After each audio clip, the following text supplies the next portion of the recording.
Amen, amen. Rapidement, nous allons prendre nos Bibles. Nous sommes dans le livre de Psaumes, chapitre 23. Nous allons au Canaan Nzembo, chapitre 23. Le verset 5 à 6. Nous lisons au nom de Jésus-Christ. La Bible dit: tu dresses devant moi une table en face de mes adversaires, tu ondules ma tête et ma coupe déborde.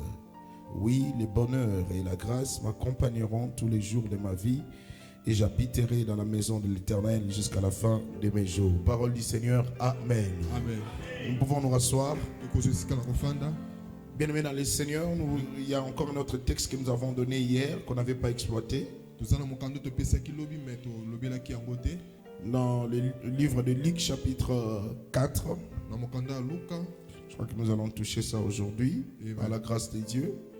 Luc chapitre 4, les versets 1 et les versets 14 à 22. Bien-aimés dans le Seigneur, nous bénissons le Seigneur qui nous a donné ce temps. Lui qui est notre force, lui qui nous donne la vie. Et si nous nous tenons debout, bien-aimés dans le Seigneur, c'est par sa grâce. Et nous ne pouvons que lui dire merci. Nous bénissons aussi la présence, ta présence qui est ici, qui nous fait du bien. Et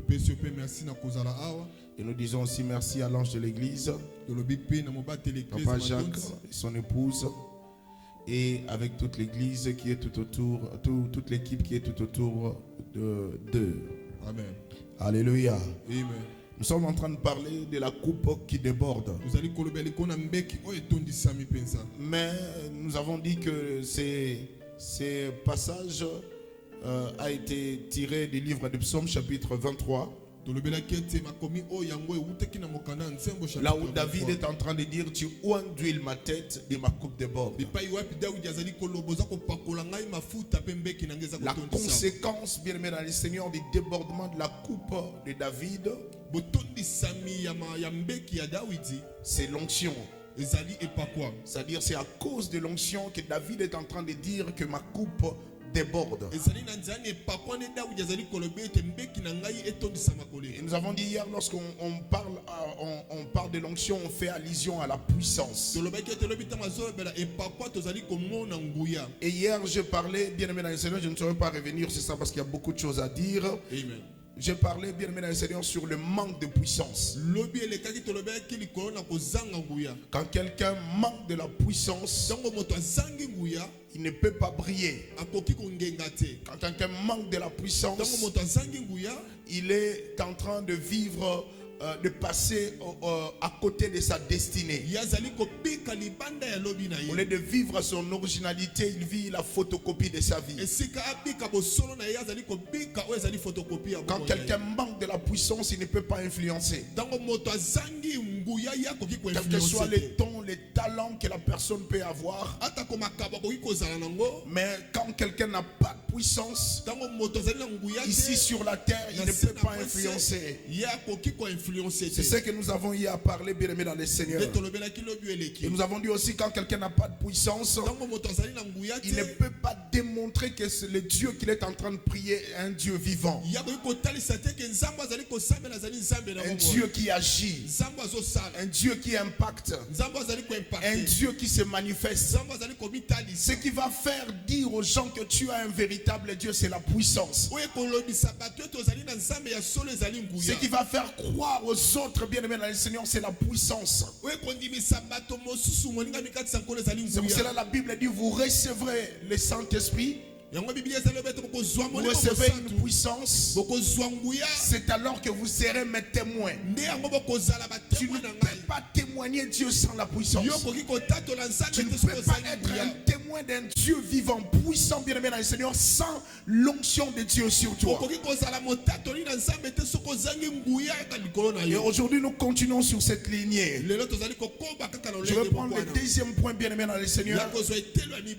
Pourquoi nous sommes appelés à avoir de la puissance? J'ai seulement 2 points avant de toucher le verset. Je vais toucher seulement 2 points ici et puis nous allons prendre le passage de Luc que nous avons lu hier. Amen. Pourquoi, bien-aimés dans le Seigneur, que nous sommes appelés à avoir de la puissance ici sur la terre? Retiens deux choses. Premièrement, parce que c'est le monde invisible qui conduit le monde visible. C'est le monde invisible qui dirige le monde visible. La Bible dit dans le livre de Hébreux chapitre 11 le verset 3, c'est par la foi que nous reconnaissons que le monde a été formé par la parole de Dieu.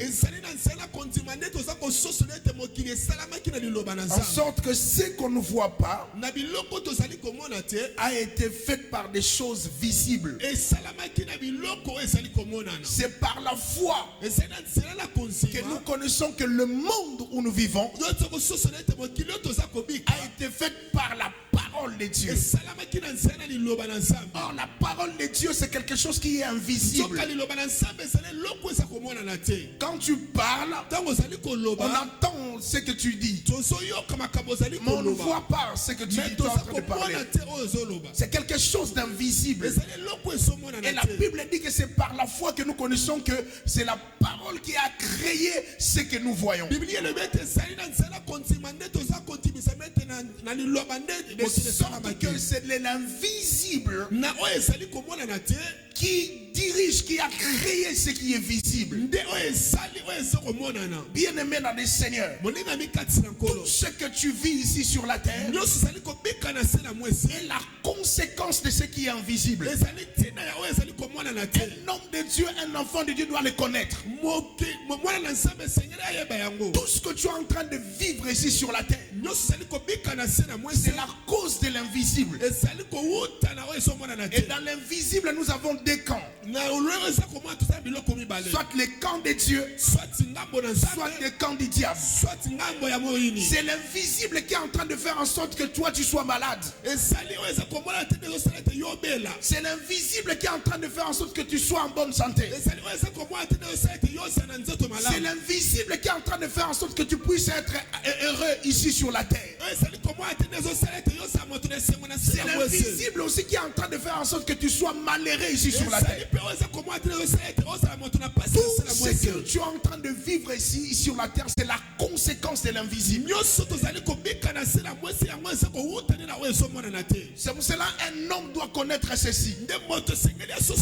Sa force, ce n'est pas l'extérieur. Alléluia. Amen. Ta force à toi n'est pas l'extérieur. Ta force à toi c'est de l'intérieur. Ta force vient de l'intérieur. Bien aimé dans le Seigneur, tu veux faire des choses ici sur la terre. Tu as besoin de la puissance de Dieu sur toi. Pourquoi? C'est ce qui va faire, ce qui va définir, c'est ce que tu es en train de faire à l'extérieur. Alléluia. Amen.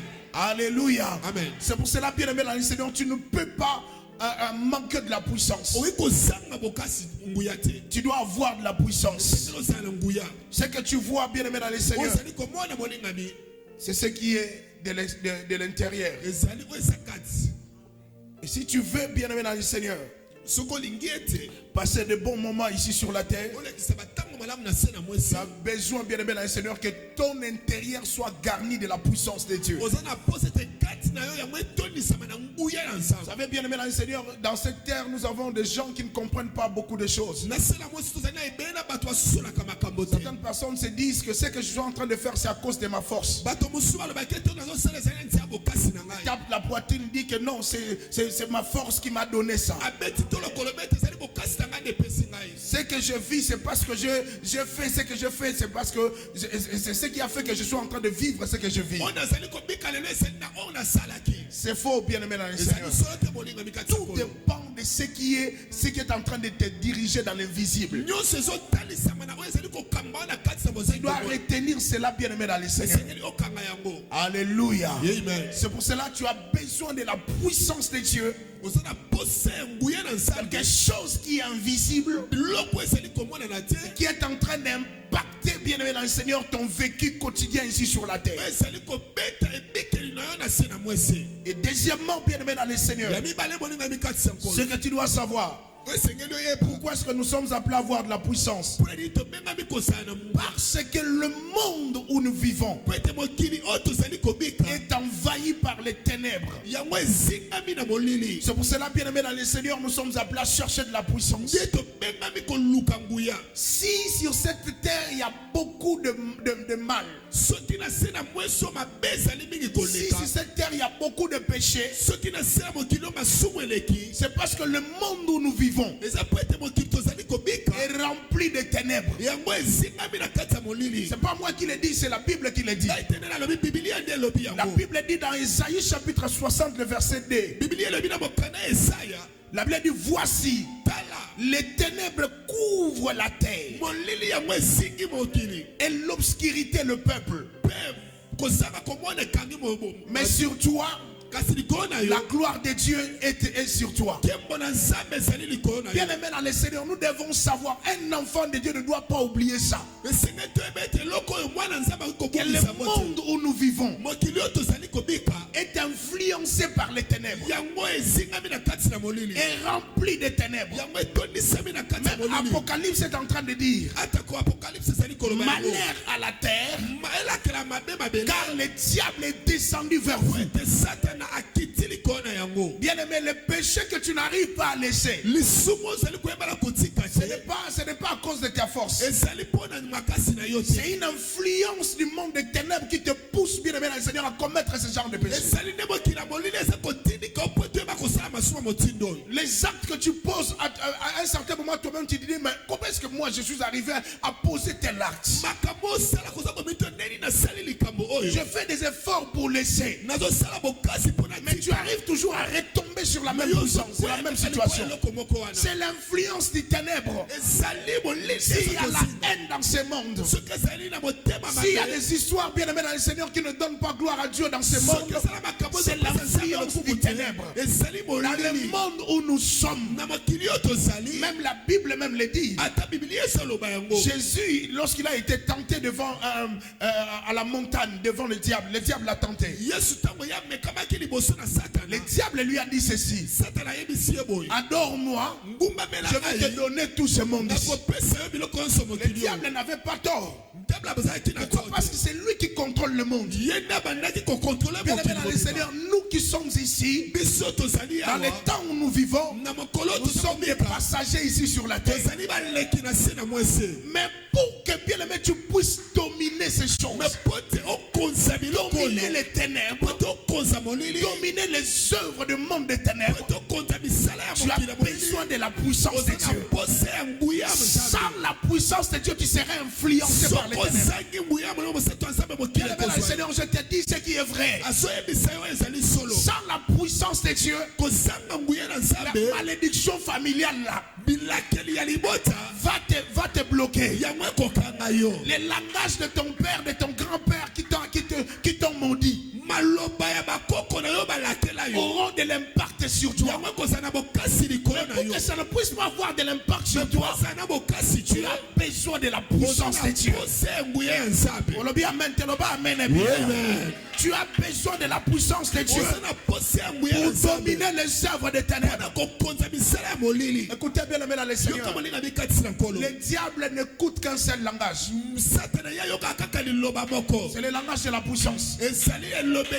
Franchement, le diable n'écoute qu'un seul langage. Le diable n'a rien à voir par rapport à ce que tu as. Tu peux être beau, tu peux être belle, tu peux avoir l'argent, tu peux avoir tout ce que tu peux avoir. Cela n'influencera pas le diable.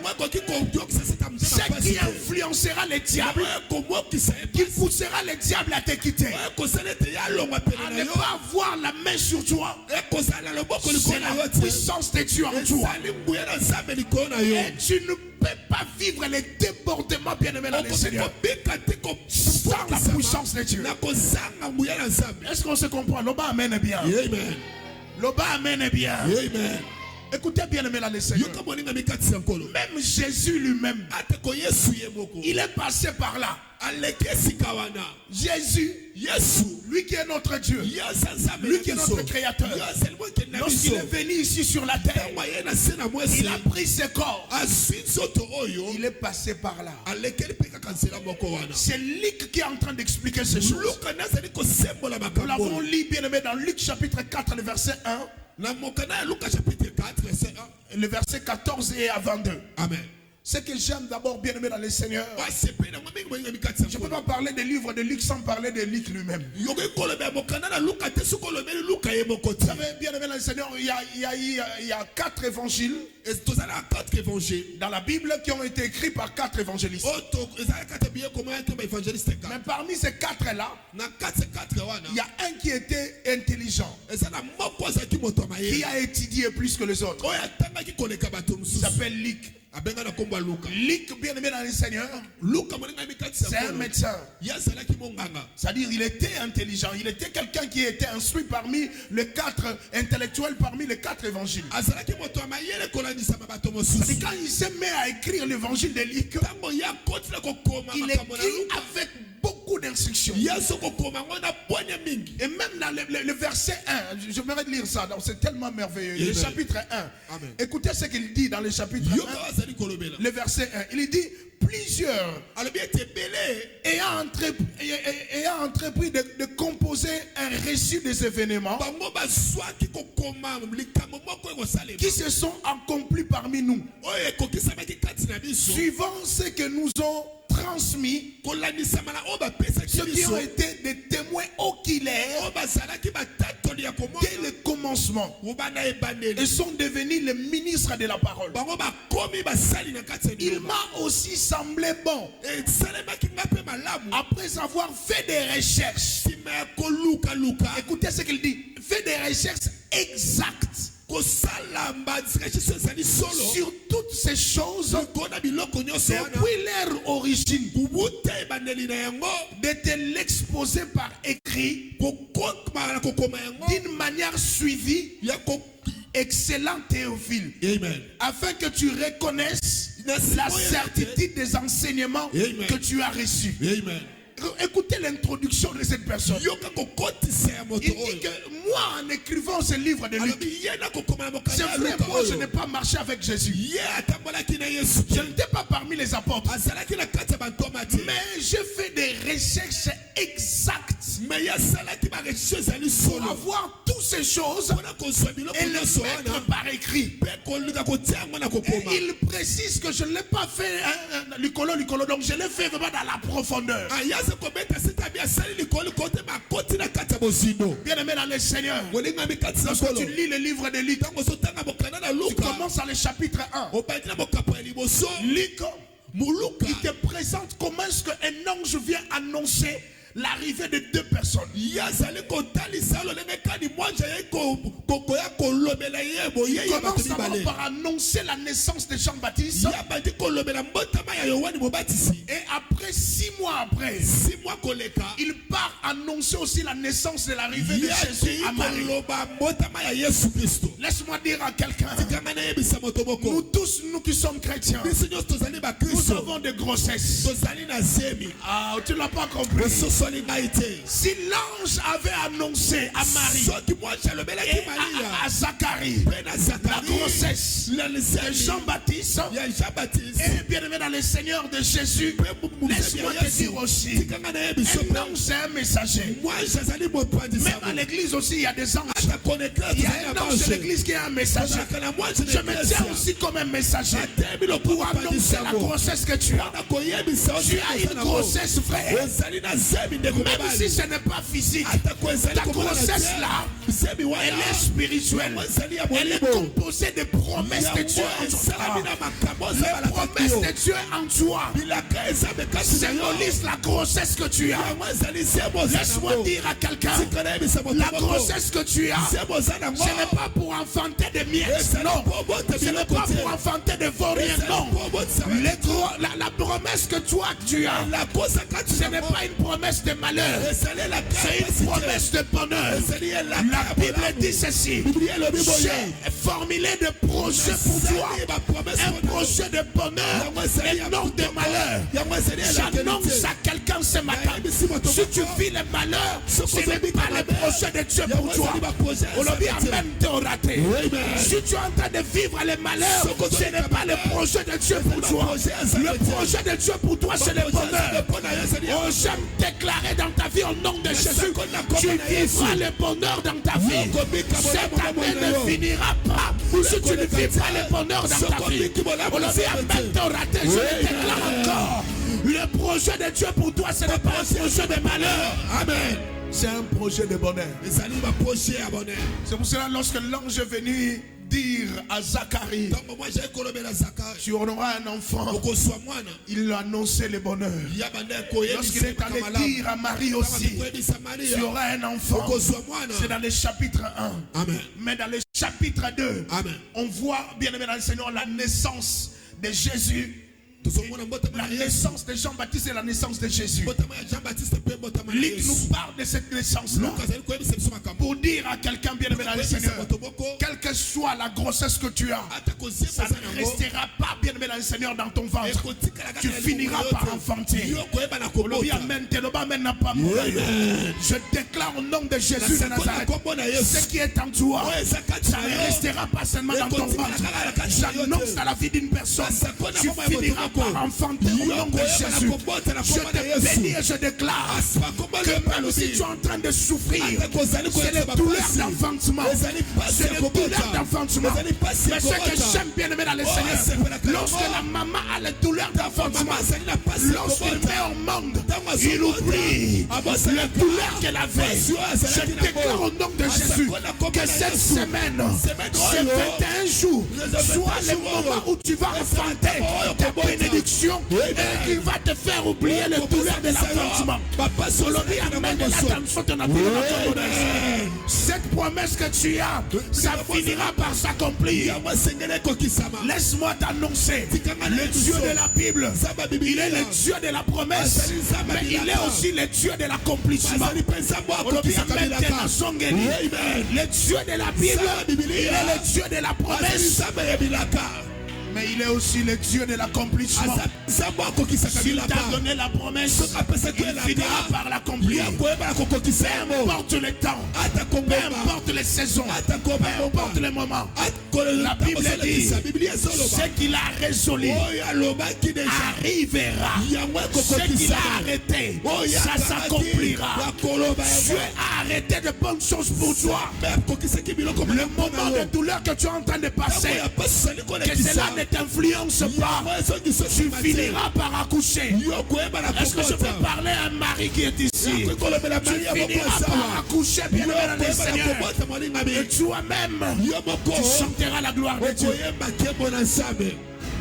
Et le chapitre 2, bien aimé dans le Seigneur, le chapitre 3, là on parle maintenant de Jésus. Jésus naît, il entre, il part même se faire baptiser par Jean-Baptiste. Ah, je vais dire ça. Amen. Écoutez bien aimé dans le Seigneur. Jésus part se faire baptiser où? Dans le fleuve qu'on appelle Jourdain. Mais Jourdain, bien aimé dans le Seigneur, lorsqu'on lit la Bible, a une destinée d'ouverture. Parce que bien aimé dans le Seigneur, les grands hommes de Dieu qui sont passés dans l'Ancien Testament, dans ces fleuves Jourdain, ont ouvert Jourdain. Le premier à ouvrir Jourdain, c'était Josué. La Bible dit, Dieu va lui dire, prend l'arche de l'alliance avec le souverain sacrificateur. Lorsqu'ils vont mettre le pied dans le fleuve Jourdain, le Jourdain va se séparer. Le Jourdain s'était séparé. Josué et le peuple ont marché à sec. La deuxième personne à ouvrir Jourdain s'appelle Élie. Avant qu'il soit enlevé, la Bible dit qu'il était avec Élisée. Il va enlever, bien aimé le Seigneur, le manteau qu'il avait. Le manteau, c'est le signe de l'onction. Il frappe, bien aimé, sur le Jourdain. Et le Jourdain va se séparer. Et la Bible dit Élie et Élisée vont marcher à sec. La troisième personne qui va encore ouvrir le Jourdain s'appelle Élisée. Lorsque Élie était enlevé, la Bible dit Élisée a récupéré le manteau. Il revient encore sur le Jourdain. Il dit ce que mon père a fait, moi aussi je peux le faire. Laisse-moi dire à quelqu'un, ce que ton père a fait, tu le feras. Mais tu peux le faire plus que lui-même. Maman, madame, moi j'ai béni mes enfants comme ça. Je l'ai dit, mes enfants spirituels, même physiques. Je l'ai dit, moi là où je vais me limiter, vous allez aller au-delà. Des choses que moi je n'ai pas fait, vous allez le faire. Je te bénis au nom de Jésus. Sur l'onction qui m'accompagne, sur l'onction qui est sur cette antenne, je déclare sur toi au nom de Jésus. Fais des choses plus que ton père. Fais des choses plus que ta mère. Fais des choses plus que les gens qui t'ont montré la voie. Parce que Élie a fait 7 miracles. Mais Élisée a fait 14 miracles. C'est pour cela qu'il avait eu la double portion d'Élie. L'Oba amène bien. Et lorsque Élisée s'est retrouvé devant le Jourdain, il va enlever les manteaux. Il a dit, où est le Dieu de mon père Élie? Il frappa sur le Jourdain. Le Jourdain va se obéir. Car la même formule qu'il avait ouverte, c'était la même formule que aussi Élisée avait fait pour que le Jourdain puisse s'ouvrir. Et la Bible dit, et c'était Élisée qui a marché. Mais écoutez bien aimé dans le Seigneur, c'était dans le même Jourdain là que Jésus était venu se faire baptiser. Jésus est plus qu'Élie. Jésus est plus qu'Élisée. Jésus est plus que qui encore? Josué. Il fallait aussi que Jourdain puisse s'ouvrir. Mais je t'informe que Jourdain était ouvert.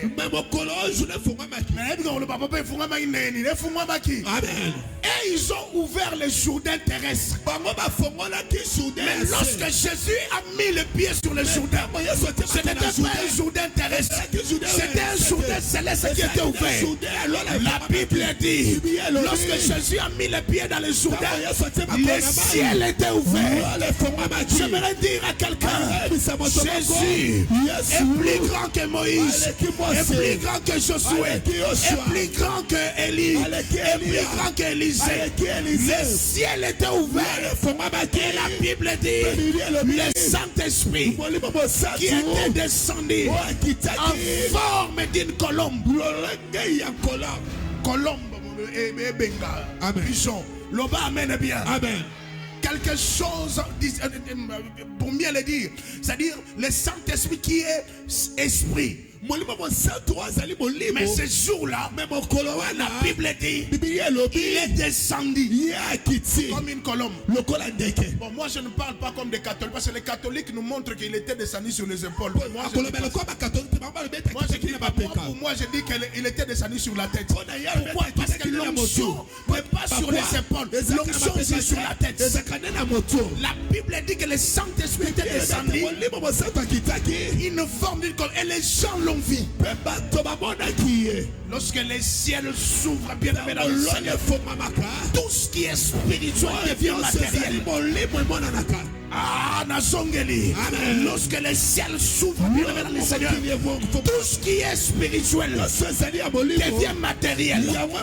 Si le Saint-Esprit a obéi à ces choses, comment est-ce que tes promesses, comment est-ce que ta bénédiction ne peut pas obéir? La Bible dit, le Dieu de la Bible nous a bénis de toute bénédiction spirituelle dans les lieux célestes, pour que ces bénédictions changent de l'spirituel au matériel. Il faut que le ciel s'ouvre.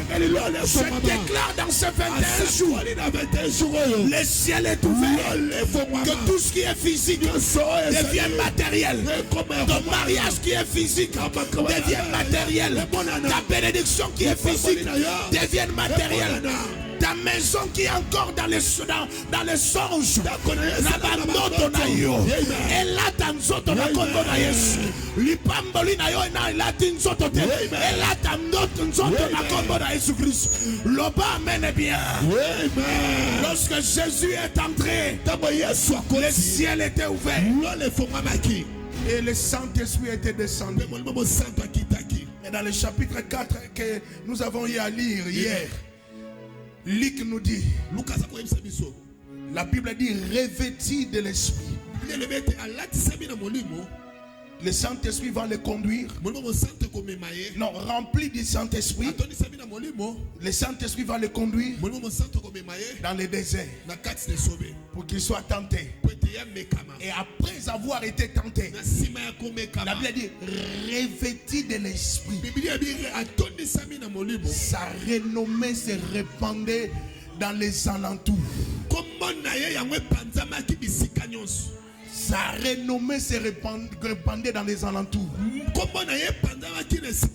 Écoutez, je vais te faire voir quelque chose. Je ne sais pas, je sais que tu le lis, mais je vais te faire voir ça. Jésus-Christ, des zéros.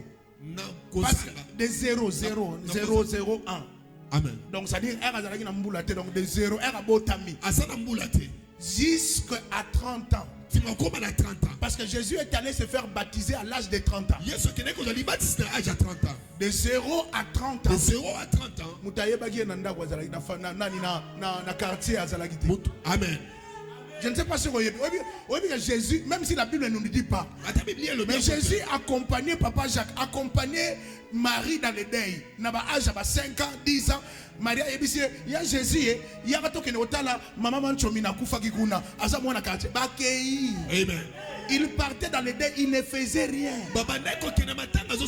Jésus, notre Jésus, là, quand il avait l'âge de 15 ans, il ne faisait rien. Il était charpentier, il faisait rien. Ils étaient en train de travailler avec son père. Il partait aussi rendre visite aux membres de leur famille qui étaient malades à l'hôpital. Jésus n'a fait aucun miracle. De 0 à 30 ans. Mais à partir de 30 ans, c'est là où il a commencé à faire des miracles. C'est là où il a commencé à marcher sur les eaux. Mais qu'est-ce qui a fait que Jésus vive les débordements? C'est ça le débordement. C'est l'onction. C'est l'onction. Parce que la Bible dit revêti du Saint-Esprit. Lorsqu'il a été revêtu, l'onction de Dieu c'est le revêtement. Parce que ce que tu dois savoir, il y a 3 dimensions du Saint-Esprit. C'est que Jésus nous a enseigné. Il y a le Saint-Esprit en nous, le Saint-Esprit avec nous et le Saint-Esprit sur nous. 3 dimensions du Saint-Esprit. Le Saint-Esprit en nous, c'est lorsque nous avons reçu Christ comme Seigneur et Sauveur. Il vient en nous. Chacun de nous a l'onction. Mais les niveaux diffèrent, les dimensions diffèrent. Je vais parler de ça demain. Quand tu reçois Jésus comme Seigneur et Sauveur, Le Saint-Esprit vient. Il entre en toi. Mais cela ne suffit pas. Tu dois le laisser te conduire. Ça, c'est la deuxième dimension. Parce que la Bible dit, lorsque le Saint-Esprit était descendu, il va conduire Jésus dans le désert. Ça, c'est la deuxième dimension. Le Saint-Esprit nous conduit. C'est cette dimension qu'on appelle souvent la dimension d'Emmanuel. Il est avec nous, il est en train de marcher.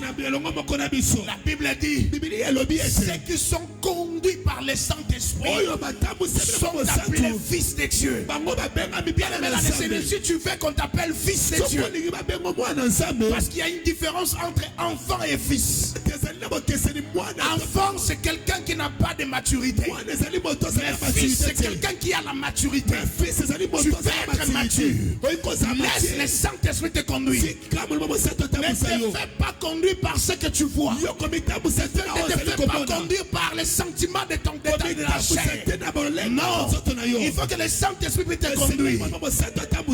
Mais cela ne suffit pas. Il y a une troisième dimension. La dimension du revêtement.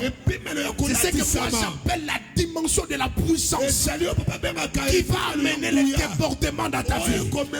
La Bible dit, revêtu de l'esprit, sa renommée se répandait dans le pays d'alentour. Lui qui n'était pas connu, lui qui avait, bien aimé dans le Seigneur, la renommée seulement au niveau de la maison de sa famille. Mais ce jour-là, lorsque Jésus était revêtu de la puissance du Saint-Esprit, bien aimé, il a commencé à influencer, il a commencé à impacter, il a commencé à laisser le nom. Écoutez, bien aimé dans le Seigneur, tu as la promesse d'Abraham. Tu as la promesse d'Abraham. Pourquoi? La Bible dit, tous ceux qui ont reçu Christ comme Seigneur et Sauveur sont appelés fils d'Abraham. Oh, Dieu avait dit à Abraham, je rendrai ton nom grand. Si tu as besoin que ton nom devienne grand, qu'on puisse te connaître ici à Bunia, et que ton nom puisse transcender, puisse aller au-delà des frontières. Tu as besoin de l'onction. Tu as besoin du revêtement du Saint-Esprit. Car le revêtement du Saint-Esprit, frère qui est en train de jouer, mon fils. Amen. Toi qui es en train de chanter ici, tu veux qu'on te connaisse comme Dena Mwana. Lokola Dena Mwana. Qu'on te connaisse comme Mike Kalambay. Qu'on te connaisse comme Christian Mukuna. Cherche l'onction. Cherche l'onction. L'onction de Dieu sur toi va impacter, bien aimé dans le Seigneur. Même si tu te caches, on te cherchera. Même si tu es ici, on te cherchera à cause de l'onction. L'onction va te rendre visible. Ah, je suis venu dire à quelqu'un que l'onction te rende visible au nom de Jésus. C'est que j'aime bien aimer dans le Seigneur. Dans le passage que nous avons lu hier, la Bible dit ceci. Jésus revêtu de la puissance de l'Esprit, il retourna en Galilée. Et la Bible dit et sa renommée s'est répandue dans le pays d'alentour. Il enseignait dans les synagogues. Il était glorifié par tous. La Bible dit, il s'est rendu à Nazareth. Nazareth, c'est là où Jésus a grandi. Mais pour que bien aimé dans le Seigneur, Nazareth puisse avoir de la renommée, puisse quitter de l'inconnu à ce qui est connu, il fallait que Jésus soit revêtu de la puissance du Saint-Esprit et qu'il rentre à Nazareth. Je ne sais pas si tu comprends Nazareth. Nazareth, bien aimé dans le Seigneur, c'est parmi les villes que l'Ancien Testament n'a pas parlé de ça. Quand tu lis tout l'Ancien Testament, on peut te parler de plusieurs villes. Mais Nazareth, on n'a même pas parlé de ça. Pourquoi? Parce que c'était une petite ville. C'est pour cela, bien aimé dans le Seigneur, lorsque André était en train de dire à Nathanaël, j'ai vu le Messie, il est venu de Nazareth. Nathanaël va lui dire, est-ce que quelque chose de bon peut sortir de Nazareth? Pourquoi? Parce que Nazareth était connu une petite ville. Quelque chose de bon ne peut pas sortir de là. La famille bayebi papa na bino, bayebi famille na bino. Et lokomoka malonga ko bima wana te. Écoutez bien les mesdames et Seigneur. Nazareth, c'était une ville de Galilée. Et que la Galilée était dans les tribus de Zabulon et de Nephtali. Il y avait une prophétie. Le peuple qui était assis dans les ténèbres vont voir une lumière. Pas une petite lumière, mais une grande lumière. C'est pour cela que la Bible est en train d'ajouter, lorsqu'on est en train de prophétiser sur Zabulon et Nephtali, les ténèbres ne régneront pas pour toujours. Mais cette prophétie ne s'est accomplie que le jour où Jésus a été revêtu de l'Esprit avec la brillance de l'onction. Il arrive maintenant à Nazareth pour délivrer Zabulon et Nephtali des ténèbres. Je vais dire à quelqu'un, lorsque l'onction de Dieu sur toi, tu vas délivrer ta famille qui est assise dans les ténèbres, qui est assise dans l'inconnu, qui est assise dans les choses qui est en train de le dominer. Je déclare au nom de Jésus, la journée d'aujourd'hui, l'onction de Dieu sur toi enlève la couverture des ténèbres, enlève la couverture des ténèbres dans ta vie, dans ton foyer, dans ta famille.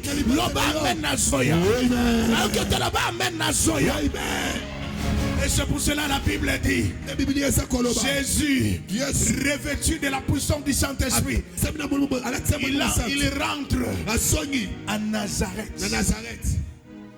Et il entre dans la synagogue.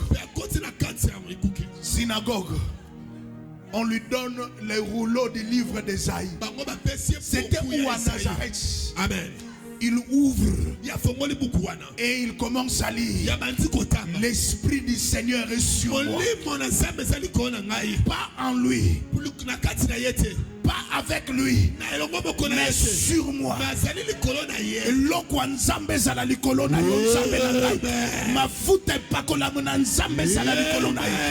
On lui donna le rouleau d'Ésaïe et il dit, l'Esprit du Seigneur est sur moi parce qu'il m'a ouvert pour annoncer la bonne nouvelle aux pauvres.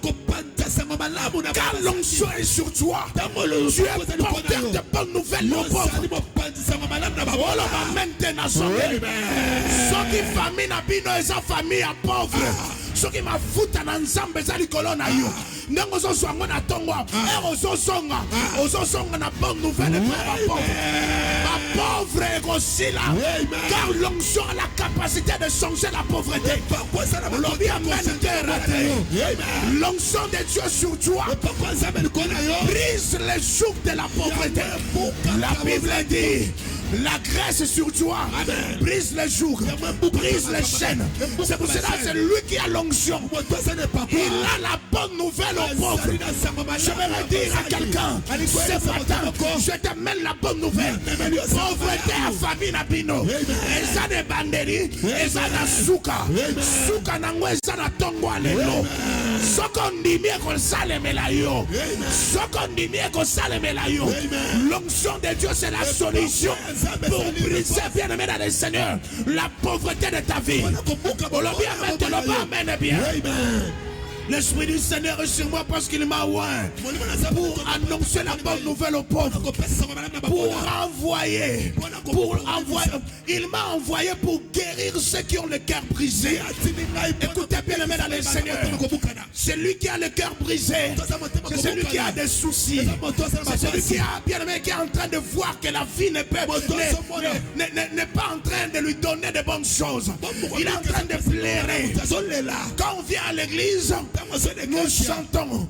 Mais quand tu rentres chez toi, tu as les soucis de la vie. Tu as un cœur brisé. Il y a quelqu'un qui t'a déçu. Il y a un mari qui t'a déçu. Il y a une femme qui t'a déçu. La solution cœur brisé, c'est l'onction. J'aimerais dire à quelqu'un, la solution de cœur brisé, c'est l'onction. Quand la Bible dit, il m'a envoyé. Il m'a envoyé pour guérir ceux qui ont le cœur brisé, pour proclamer aux captifs la délivrance. L'onction est la solution pour ceux qui sont bloqués, pour ceux qui sont liés. La Bible dit, Samson, lorsque tu le lis dans le livre des Juges, on l'a lié, il était bloqué. Mais quand le Saint-Esprit l'a saisi, il a déchiré ces choses. L'onction de Dieu sur toi va briser les liens de ta famille, les blocages de ta famille. Tu sortiras de cette prison. Je ne peux pas venir prêcher cette parole. Toi, tu es en train de l'écouter, mais tu restes dans la prison. Non, ce matin, c'est ta sortie de la prison. Car l'onction, c'est la solution que tu sortes de la prison. On l'a bien amené bien. L'onction va te faire sortir de la prison. Ezala boloko ya famille, ezala boloko ya quartier, ezala boloko ya bakoko na yo. Oyeba yango te. Utatoka. Yes. Utatoka. Okobima au nom de Jésus. Car l'onction va te libérer de cette prison. Au nom de Jésus de Nazareth. Et la Bible dit, pour proclamer aux captifs la délivrance, mais aux aveugles les recouvrements de vie. Le recouvrement de vie. Tu es un aveugle. Un aveugle ne voit pas. Tu ne vois pas le bonheur. Tu ne vois pas la gloire. Tu ne vois pas des choses que Dieu t'a promises. Si tu veux voir cela, tu as besoin de l'onction. Car l'onction va enlever l'aveuglement. Que l'aveuglement laisse ta vie. Au nom de Jésus, à cause de l'onction. Tu n'es pas venu accompagner les gens ici sur la terre. Si les autres voient les voyages, toi aussi tu peux voir les voyages. Toi aussi tu peux voir les voyages. Si les autres voient les enfants, toi aussi tu peux avoir les enfants. Si les autres voient les mariages, toi aussi tu peux voir les mariages. Bien aimé dans le Seigneur, l'onction amène les débordements, frère. Il faut que les choses débordent en toi. Il faut qu'on sente que tu passes au-delà de tes limites. L'Oba amène bien. Mais il ajoute, pour envoyer libre les opprimés et pour publier une année de grâce du Seigneur. Pour publier une année de grâce du Seigneur. Bien-aimé dans le Seigneur, lorsque l'onction s'abat sur toi, ça t'a fait entrer. Parce que quand on parle de l'année ici, ce n'est pas une année civile, c'est une saison. Amen. C'est ça que nous sommes en train de vivre maintenant. Amen. Ce n'est pas une année physique parce que depuis 30 ans jusqu'à ce jour, nous sommes dans le temps de la grâce, nous vivons une saison. Amen. Donc l'onction peut ouvrir une saison de grâce. Non, le bellon pour David lobby. Papa, ataba boaki on a zamba. Ataba tchowapi. Quand l'onction est sur toi, la saison de grâce est ouverte. Tu entres, je déclare sur toi, entre dans la saison de faveur, entre dans la saison de grâce, à cause de l'onction de Dieu sur toi.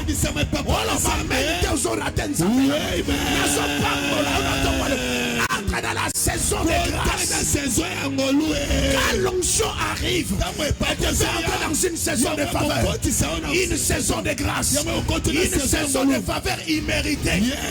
Tu ne méritais pas ça. Tu n'as pas beaucoup étudié. Tu n'es pas beaucoup belle. Tu n'es pas trop intelligent. Mais à cause de l'onction, on te fait entrer dans cet endroit-là.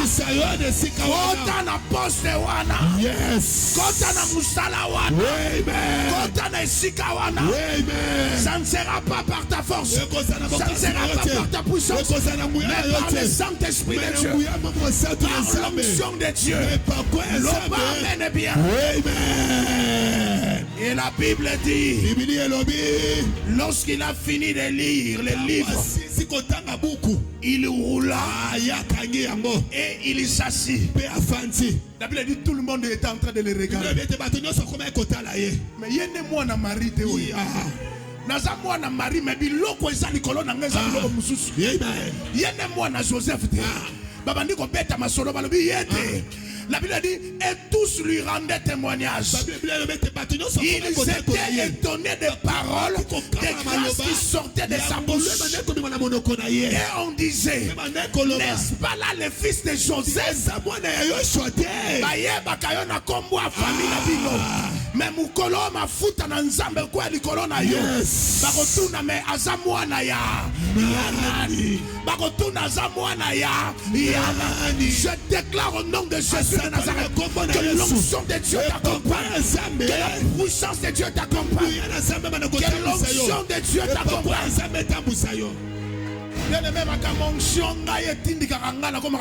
Yes. J'aime l'onction. Je désire l'onction. J'aime vivre avec l'onction. Un homme ne va pas mourir comme tout le monde. Abotama wapi papa na ye kombo na ye nani astangaka wapi maloba waneza la partage na yo batu baba na rotuna yo à cause de l'onction sur toi. Mais qui est-il le fils? Il vient d'où? Ce n'est pas le fils de... Je prie au nom de Jésus que l'onction est sur toi. Quand les gens te demandent, ça veut dire qu'ils ne te reconnaissent plus. Ils ne vont plus te reconnaître. L'onction de Dieu fait en sorte que les gens puissent plus te reconnaître. Tu étais pauvre, mais à cause de l'onction, tu changes de camp. Tu étais malade, à cause de l'onction, tu changes de camp. Est-ce que c'est lui? Est-ce que ce n'est pas lui? Je prie que ces choses arrivent dans ta vie. Je prie que ces choses arrivent dans ta vie. Je prie que ces choses arrivent dans ta vie. À cause de l'onction de Dieu, que ces choses arrivent dans ta vie. Est-ce que tu peux te lever? Je suis disposé à soifer que ton onction descend sur moi. Tu peux commencer à dire ces choses. Je suis disposé à soifer.